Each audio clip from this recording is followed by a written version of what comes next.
Hi, I'm Laura Berry, and you're watching MediaPlex News Now YouTube edition.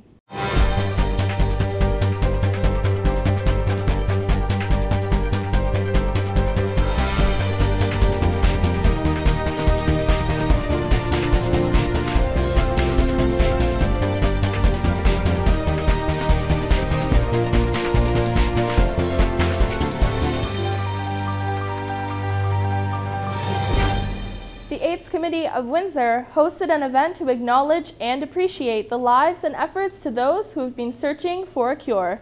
Yolanda Brown was there to get the story. An appreciation celebration was held at Caesars Windsor to remember the lives and efforts of those who dedicated their lives to finding a cure for HIV/AIDS.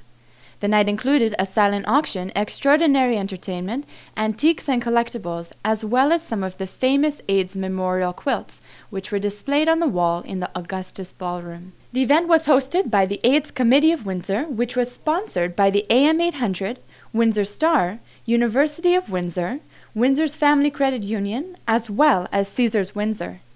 As the evening went on, a short film was presented to the guests attending. It showed several testimonies of those who had died of HIV/AIDS and those still living with the disease.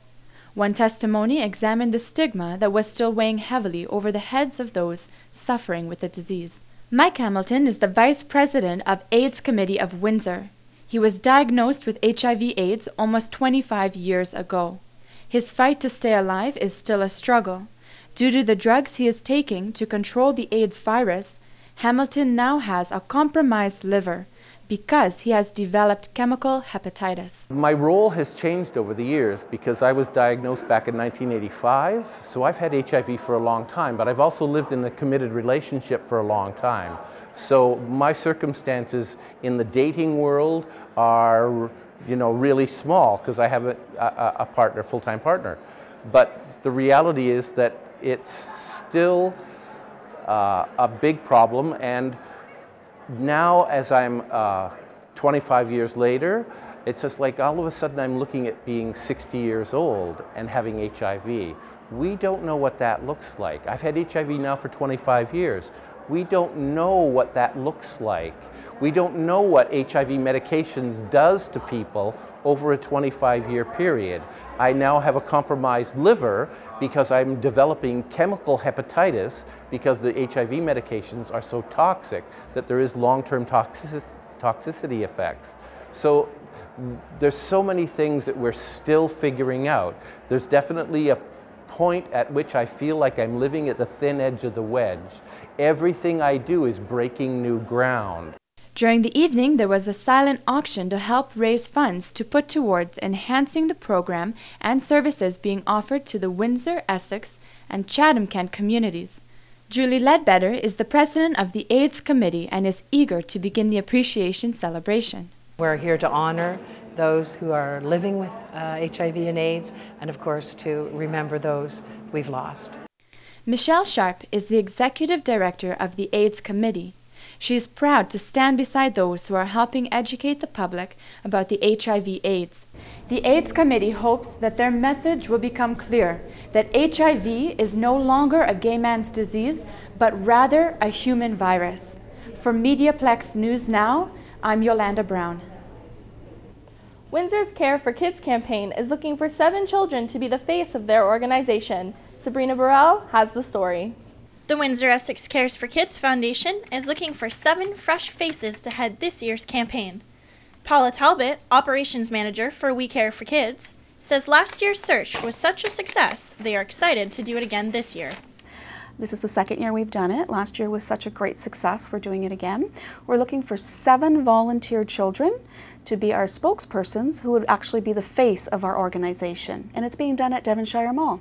All the money raised stays in Essex County to buy equipment for local hospitals and the John McGivney Center. Nearly $350,000 was raised last year. Bedside ultrasound machines, a new pediatric operating room, and a children's playroom were among some of the things bought in prior years. The kids will be attending some of our events, our fundraising, our media events, as well as being the face on our organization. So they could be in some of our pamphlets, they could be in some of our videos. They're basically a spokesperson for We Care for Kids. We look at it as what better way to show the community exactly what we do than to put our own community children at the front. The search for the spokes-children will happen on February 26th and 27th outside of the Bay in Devonshire Mall. Anyone interested should visit the We Care for Kids website. For MediaPlex News Now, I'm Sabrina Burrell. Keeping the creative class and youth in Windsor is something many local organizations take seriously. I met up with Windsor Essex After 5 and Workforce Windsor to get the story.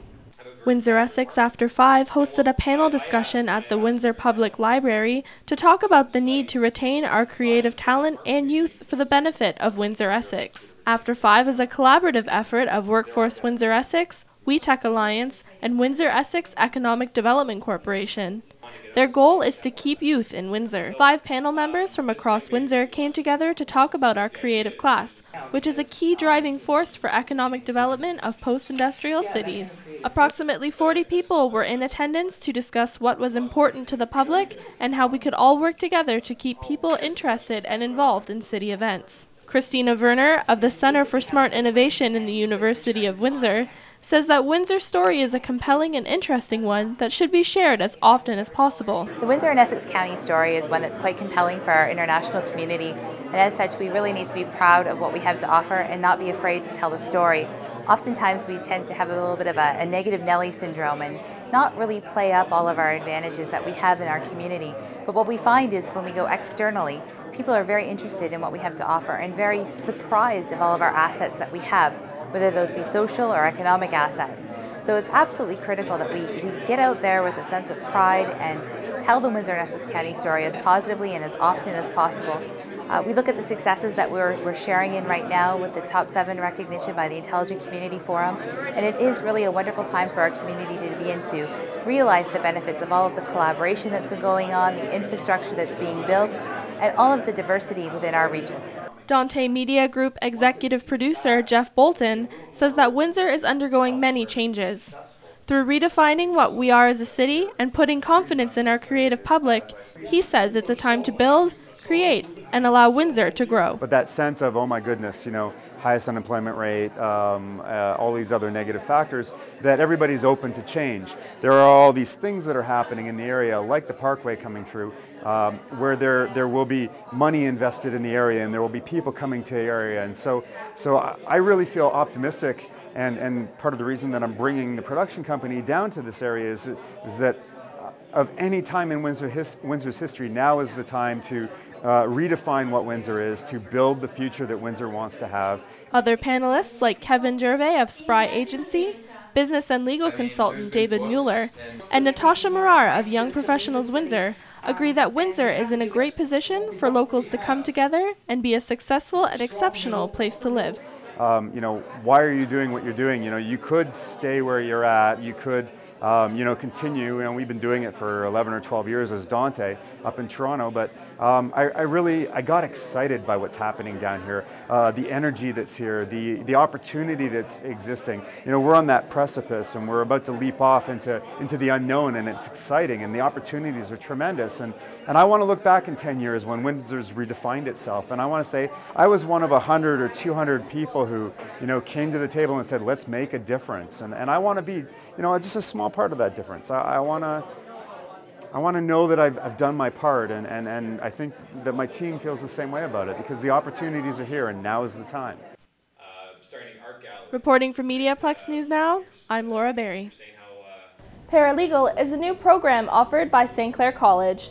This year's graduates had a small ceremony to celebrate their success. Greg Moore has more. Graduates of the St. Clair College Paralegal Program received their licenses today in a small ceremony at the St. Clair Center for the Arts. Elizabeth Strutt-McLeod is the coordinator and an instructor in the program. This was a very, very exciting time for us. This was a brand new program. It took a lot of hard work on behalf of the people behind the scenes, as well as the teachers, and of course the students put a lot of time and effort into it. And when all said and done, it's been a tremendous success. And we're extremely happy today that we have so many graduates not only of our program, but people who have now become or will become bona fide members of the Law Society of Upper Canada. This is the program's first graduating class. Andy Furlong, a graduate, said he was encouraged to enroll by the accelerated pace and its downtown Windsor location. Well, that was the thing. This was the first year the program was offered. And so it was a surprise to me that, as opposed to going back to like a huge commitment of 3 years and 4 years in law school, I could come here and get my feet into the field for, a commitment of about 2 years. And then, being local, it was fairly affordable. And I love the new campus here on the water. It's just a spectacular view every day. Students said they were excited to begin their legal careers. Lindsay Smart-Fish plans to continue on to law school eventually. I loved this program. It was amazing. I love my instructors. They were all very helpful. And honestly, the classes that Liz Strutt-McLeod taught really prepared us for the licensing exam. When I was writing the exam, I thought, okay, Liz's class, Liz's class, Liz's class. It was very, very helpful. The students traveled to Toronto in February to take their licensing exams. Many said they felt confident going in because of their classes. Amy Osmond had a 4.0 grade point average at graduation. I walked in pretty confident. I really did know my stuff. I studied long and hard, hours at the end. I did not take it as a joke. Let's just say that. Anyone interested in taking the paralegal program should contact St. Clair's Registrar's Office. For MediaPlex News Now, I'm Greg Moore. Are you a lover of video games? St. Clair students and gamers of all ages challenge themselves and others to a 30-hour gaming competition. Catherine Dionisi has the story. Get your game face on. St. Clair College's Student Representative Council has teamed up with the school's Networking Information Technology Club to bring 2011's No Man's Land computer gaming competition. The competition started at 2 p.m. Saturday, March 5th and went until 8 p.m. Sunday, March 6th. 30 hours of straight virtual competition. 160 gamers competed against themselves, their team, and other competitors for a chance to win prizes such as computer cases, processing cards, and t-shirts. Some of the games being played included StarCraft 2, Bad Company 2, Left 4 Dead 2, and Team Fortress. 16-year-old gamer Ryan Natman was looking forward to playing his favorite games. I plan on playing Battlefield, Bad Company 2, and a little bit of Left 4 Dead 2. I love it, it's fun, it's a great time. It's great getting together with people and like playing games and stuff. Yeah, usually I hang out with friends, just 3-person LAN, but this is so much more scale, I love it. The event was organized by 15 ITC students at St. Clair. They were responsible for hooking up the network connections, setting up cables, routers, and organizing participants. The participants were responsible for bringing their own computer and food. There was a $5 pre-registration fee and a $10 fee at the door. Network administration student Emmanuel Adije Nelson was MC for the event. I think it's really great because not only do I get to use my skills I learned from school and my love of gaming, I can now have an excuse to say, hey, I can put some computers together and network them. Why not bring people together and have some games going on? The event is open to students and adults of all ages. The event saw participants from Bell River, Leamington, and Toronto in what is the largest non-profit computer gaming competition in Ontario. Matt Schmidt, event coordinator for No Man's Land. Essentially, it was the networking students just wanted a place to get together. They wanted to be able to play some games. The first one, I don't believe, had any prizes, and then as it became bigger, we started contacting sponsors and just snowballed from there. The winner of No Man's Land 2011 was Team Diversity, consisting of Adam Huang, Emmanuel Adije Nelson, Brian Rude, Kevin Peaks, Cliff Trepanier, and Jack Bram. They are the winners of some nifty prizes. Reporting live from St. Clair College, this is Catherine Dionisi for MediaPlex News Now. Thanks for watching. I'm Laura Berry for MediaPlex News Now, YouTube edition. MediaPlex News Now is a production of the St. Clair College Journalism Program.